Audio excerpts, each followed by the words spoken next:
Kremlin strike with the Oreshnik missile is a warning bell for the West. Vietnamese state leader hosts welcome ceremony for Bulgarian President. Promoting the value of Vi and Giam folk songs in contemporary life. You're watching today's news on NTV channel. My name is Zhang, your host. Kremlin spokesman Dmitry Peskov said the attack on Ukraine's military facilities with medium-range missile and the Oreshnik non-nuclear hypersonic device was a warning bell to the West. According to Kremlin spokesman Dmitry Peskov, the West is demonstrating its readiness to do anything to suppress Russia, to cause a strategic defeat for this country. Dmitry Peskov emphasized that the West needs to think and consider this, because Russia has modern weapons. Russia's effective attack on Ukraine's military facilities with the Oreshnik missile is a proof. Peskov added that by authorizing strikes deep into Russia with its missiles, the U.S. administration ignored Russian President Vladimir Putin's warnings about the possible consequences, and he needed to take decisive and tough steps. The changes in the revised nuclear doctrine recently approved by President Vladimir Putin are also in response to the escalation provoked by the West.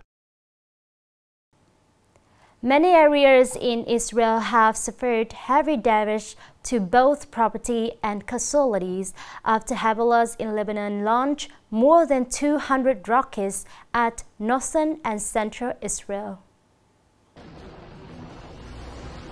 The Israel Defense Forces confirmed that Hezbollah fired a total of more than 250 rockets at northern and central Israel, causing property damage and injuring many people.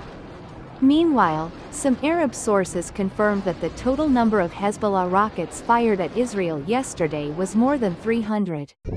Among the targets attacked were at least 3 military bases. The series of Hezbollah attacks followed at least 4 Israeli airstrikes in the center of the capital Beirut, Lebanon, last week. The exchange of attacks took place amid reports in the Israeli media that the country had agreed in principle to a US-backed ceasefire proposal with Hezbollah in Lebanon. Vietnamese President Lương Cường and his spouse hosted a welcoming ceremony in Hanoi on November the 25th morning for Bulgarian President Rumen Radev and his spouse, who are on an official visit to Vietnam. This is the first visit to Vietnam by a Bulgarian president in 11 years, and also the first trip to the Southeast Asian country by President Radev. It takes place at a time when the two nations are looking towards the 70th founding anniversary of diplomatic ties, aiming to further strengthen and enhance the traditional friendship and multifaceted cooperation between the two countries. President Rumen Radev's visit to Vietnam is expected to continue to bolstering and deepening the traditional friendship and multifaceted collaboration between the two countries, particularly in the domains of their strengths and needs. After the welcome ceremony, State President Luong Quang and President Rumen Radev had a closed-door meeting and then led the high-level delegations of the two countries to hold talks in order to evaluate the results of bilateral cooperation over the past time and propose directions of cooperation in the future. Coming up next are some updated news. As of November 2024, Nghệ An has attracted 147 FDI projects with a total registered capital of nearly $5 billion United States dollars. In particular, the world's 6 leading technology giants, including Foxconn, Luxshare, Goretech, Everwin, Jutong and Sunny, have invested over $1.5 billion United States dollars in Nghệ An. Thanks to preferential policies and maximizing available potential, Nghệ An has become an attractive destination for international investors.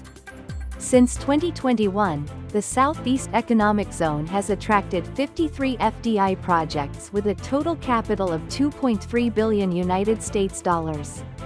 These projects are expected to create jobs for more than 86,000 workers.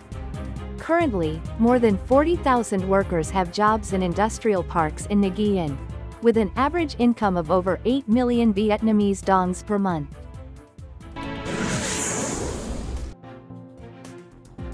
Vietnam Airlines was honored by the Airline Passenger Experience Association, APEX, as 5-star major airline.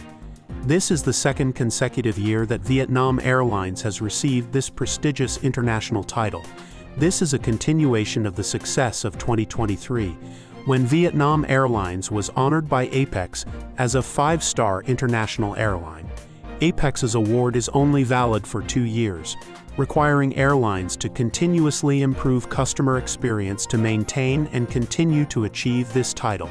This not only demonstrates the airline's efforts in improving customer experience, but also affirms the position of Vietnam's aviation industry in the international arena. The third NINBUN Festival in 2024 with the theme, Heritage Flow, opened at Dinh Tien Hoang De Square, Ninh Bình City.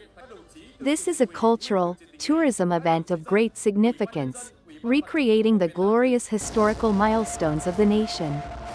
The festival is organized on a national scale, imbued with national cultural identity, expressing the identities of the country's regions to promote cultural exchange, socio-economic development of localities and the whole country, at the same time, connecting the experience journey of people and tourists. The festival will take place until November 30th with many colorful cultural activities, impressive and unique art performances.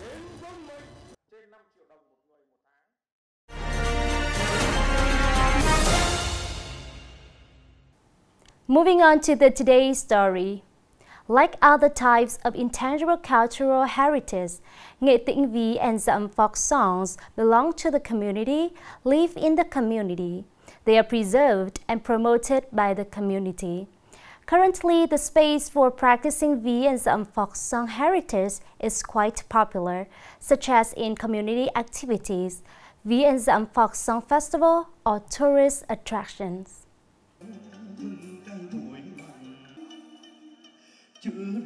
At the Kremlin National Special Relic Site, since 2015, Vi and Giam folk songs have been regularly brought to serve tourists, creating a good impression in the hearts of visitors.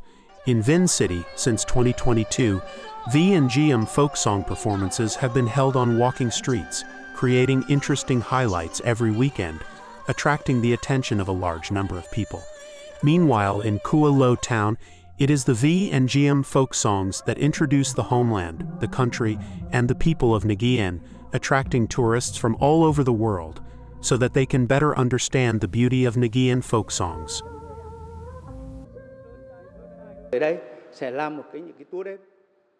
In the coming time, we will organize night tours to promote Vi Giam folk songs to the public.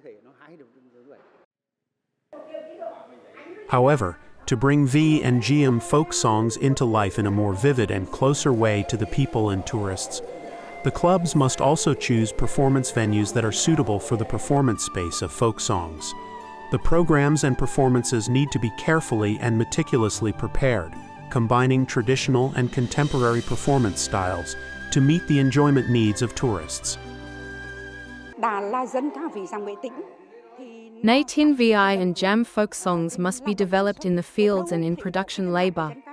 Wherever there is Vi and Giam folk singing, there is vitality and a movement of activities in spiritual life. Bringing Vi and Giam folk songs into tourism activities, becoming a unique product, is a policy that Nghệ An province has implemented for many years to spread the value of heritage, promote socio-economic development. It's time to say goodbye. Thank you for watching and hope to see you next time.